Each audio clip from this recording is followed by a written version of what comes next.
କହିବେ କେତେ ପଞ୍ଚାୟତର ଅଧିବାସୀଙ୍କୁ ଦେଲେ କ'ଣ ଏପଟର ବାହାନଗାର 5ଟା ପଞ୍ଚାୟତର ଲୋକମାନଙ୍କୁ ଡକା ହେଇଥିଲା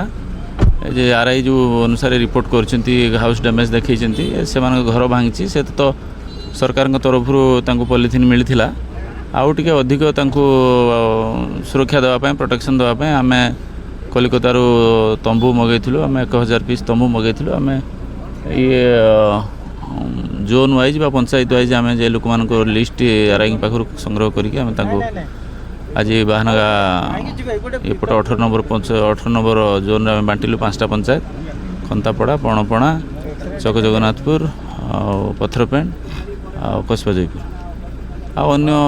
ଜୋନ୍ର ଅନ୍ୟ ପଞ୍ଚାୟତମାନଙ୍କୁ ବି କାର୍ଯ୍ୟ ସମୟକ୍ରମରେ ସବୁ ଦିଆଯିବ ତେଣୁ ବର୍ଷା ଯେହେତୁ କଣ୍ଟିନ୍ୟୁଅସଲି ହେଉଛି ଏଇଟା ବି ବାଧକ ସାଜୁଛି ଲୋକମାନଙ୍କର କେଠି ଧୋଇ ଧୁଆ ଯାଇଛି ଘର କାନ୍ଥ ପଡ଼ିଯାଇଛି ତେଣୁ ଏତେ ସବୁ ଲୋକଙ୍କୁ ତ କଭର୍ କରିବା କଷ୍ଟ କିନ୍ତୁ ସେଥିପାଇଁ ଆମେ ଯେତିକି ପାରୁଛୁ 1000 ପିସ୍ ତମ୍ବୁ ଆଣିଥିଲୁ ଆମେ ସମସ୍ତେ ଗୋଟେ ଗୋଟେ କରି ବାଣ୍ଟୁଛୁ ଆଉ ଆବାସ ଯୋଜନାରେ ଯେଉଁମାନଙ୍କର ନାଁ ନାହିଁ ସେମାନେ କ'ଣ କରିବେ ନା ପ୍ରାୟତଃ ସମସ୍ତଙ୍କ ନାଁ ଥିବ ଆଉ ଯେଉଁମାନଙ୍କର ନାଁ ନାହିଁ ସେମାନଙ୍କୁ କୁହାଯାଇଛି ସେମାନେ ବିଡ଼ିଓଙ୍କ ପାଖରେ ଦରଖାସ୍ତ ଦେବେ ତାଙ୍କ ନାଁ ବି ଏନରୋଲମେଣ୍ଟ କରାହେଉଛୁ ପ୍ରାୟତଃ ଯେତିକି ଘର ଆସିଛି ଗୋଟେ ଗୋଟେ ପଞ୍ଚାୟତକୁ 500-600 ଲେଖା ଘର ଆସିଛି ସବୁ କଭର୍ ହେଇଯିବ ଆଉ ତଥାପି ତା ଭିତରେ ଯେଉଁମାନେ ନ ଆସିବେ ଯେଉଁମାନଙ୍କର ନ ଆସିବ ସେମାନଙ୍କୁ ଅନ୍ତୋଦୟ ଘର ଆମେ ଦେବା ଯେଉଁମାନେ ପ୍ରଧାନମନ୍ତ୍ରୀ ଆବାସ ଘରରେ ଯେଉଁମାନଙ୍କ ନାଁ ନଥିବ ସେମାନଙ୍କୁ ଅନ୍ତୋଦୟ ଘରରେ ଦିଆଯିବ ଯଦି ଘର ସେମାନଙ୍କୁ ଭାଙ୍ଗି ଯାଇଥିବ ବା ସେମାନେ ଯଦି ଇଲିଜିବଲ୍ ହେଉଥିବେ